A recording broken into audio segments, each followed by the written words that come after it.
I think people's lives are not very satisfying now.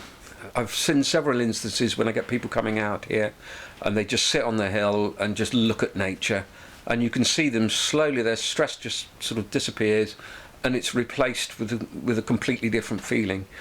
We live in such a totally alien environment. We're not living as humans have evolved to live, and it's not satisfying. It's stressful.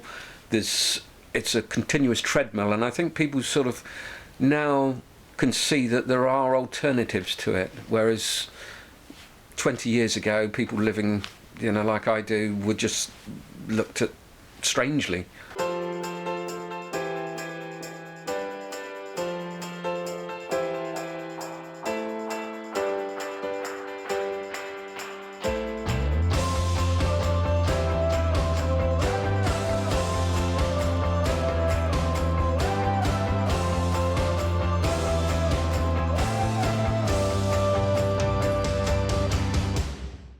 Well, when I first started, it wasn't called off-grid. The term hadn't been invented.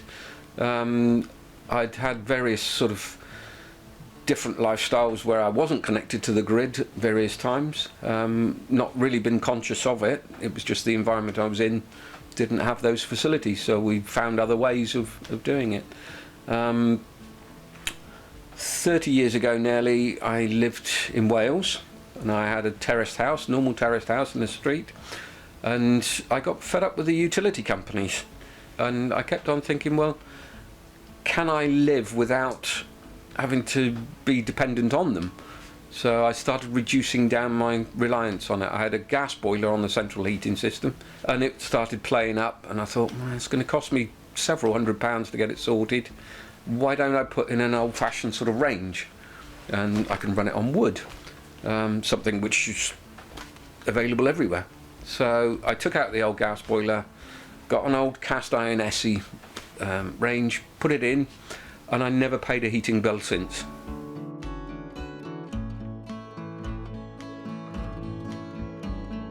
So then it got me thinking about other things that I could provide for myself. So at the time it wasn't common to go on a water meter, so I decided that I would go on a water meter, but I'd collect a lot of water that I could use as well. So I would only pay for the small part that I was using for drinking and cooking. Things like toilet flushing and washing machines, I could run off of water that I could collect off the roof. And that saved me money, and I thought, well, this is, it's a bonus. This is good. At the time I wasn't really thinking so much about the environment or things like that. I was just thinking it makes sense.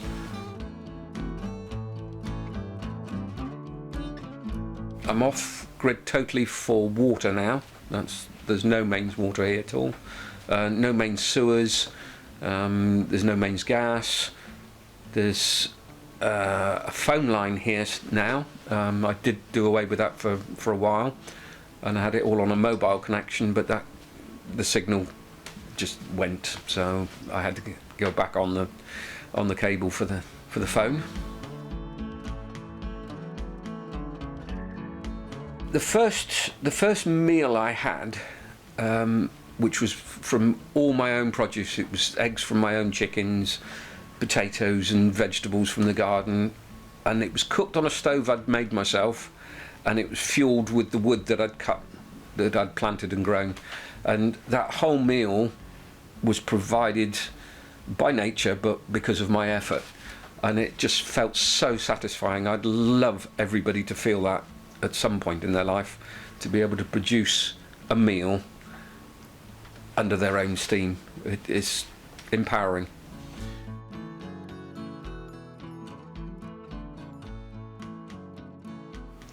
For business, I've got a sort of a variety of things. The main one being blacksmithing. I do iron work, restoration work, and tool making, that sort of thing, and I run courses in blacksmithing.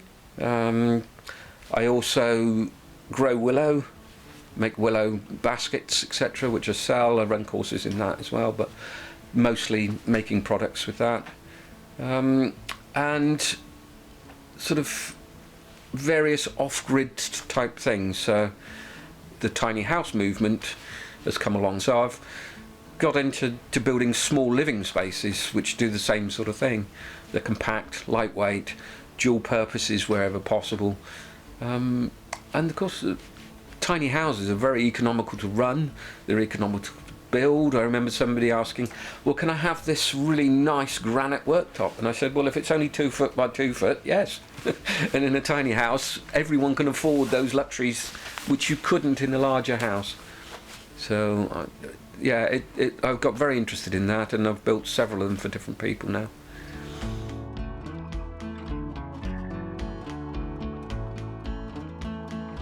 The younger generation, I think they're struggling financially. The costs of housing is spiralling up. In some parts of the country, it's just impossible for a youngster to ever consider having a standard full-size house. And these options allow people to live in a way which doesn't cost as much on a monthly, weekly basis. You know, the heating bill for a tiny house is going to be a fraction of even a flat. So it gives a lot more opportunity for them. The financial side of it is probably your biggest driver, but I think also the fact that they can design and build their own living environments. They can choose where they want to be. The portability of them.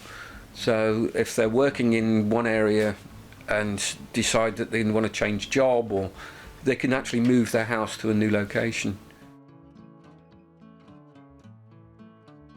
I think there's twofold really. One is financial. People see it as a way of not having the expenses that you do with sort of fixed bills. Very much people's lifestyles now are sort of monthly bills rather than annual bills, whereas I try to keep my bills as annual or quarterly if possible. So my vehicles, the ones which I do have to pay for tax for, although I do try and collect as many that are outside of those tax, road tax, etc. So that's one thing, is there's the regular bills that people want to try and avoid. The other one, I think, is that people are searching for that something which is missing in modern life, where they're able to actually provide something they need rather than working to earn a wage to purchase everything that they need. You know, the first time in history we've got the majority of people that now purchase every single thing they need to live. That's never happened before, and I think it's soul destroying for a lot of people. They want to find some way of actually feeling more in control of their lives and being able to provide the things that they want.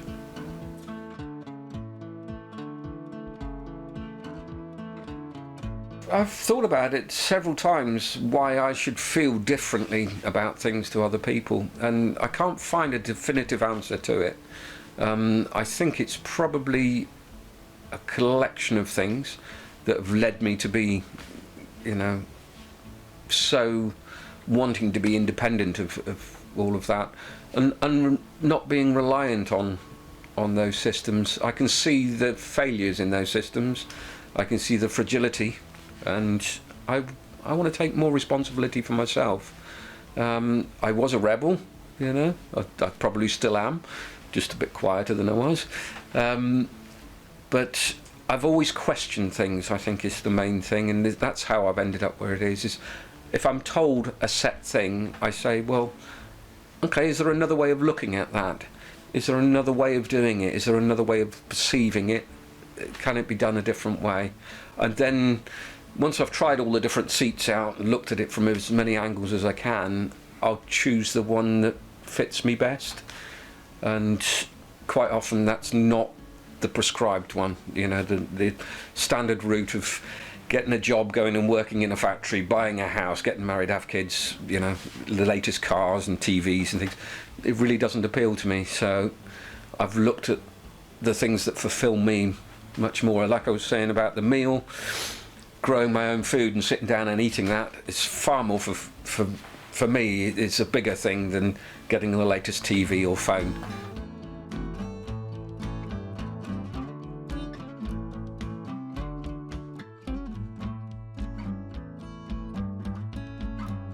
Reality is, it's hard work.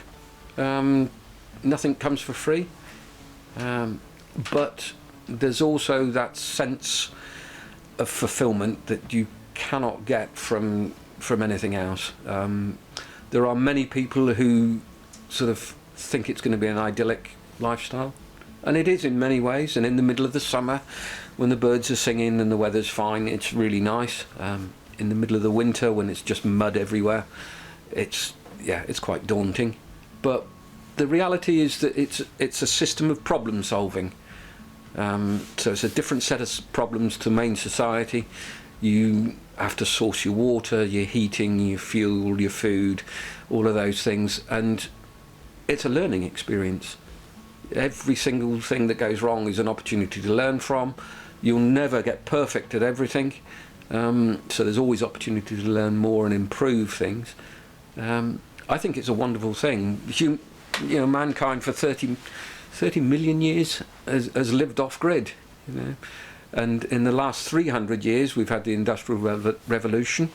It's a very small time that we've been living the way we are, and I don't think we've evolved yet to cope with the society we've created around us. I think there's still a very big desire within us to live close to nature. I don't know anyone who doesn't get a smile on their face when they sit next to a waterfall or in amongst the trees or eat fresh food straight from the plant. It's something everybody should experience, even if they don't want to live off-grid. They should have that sense of fulfillment.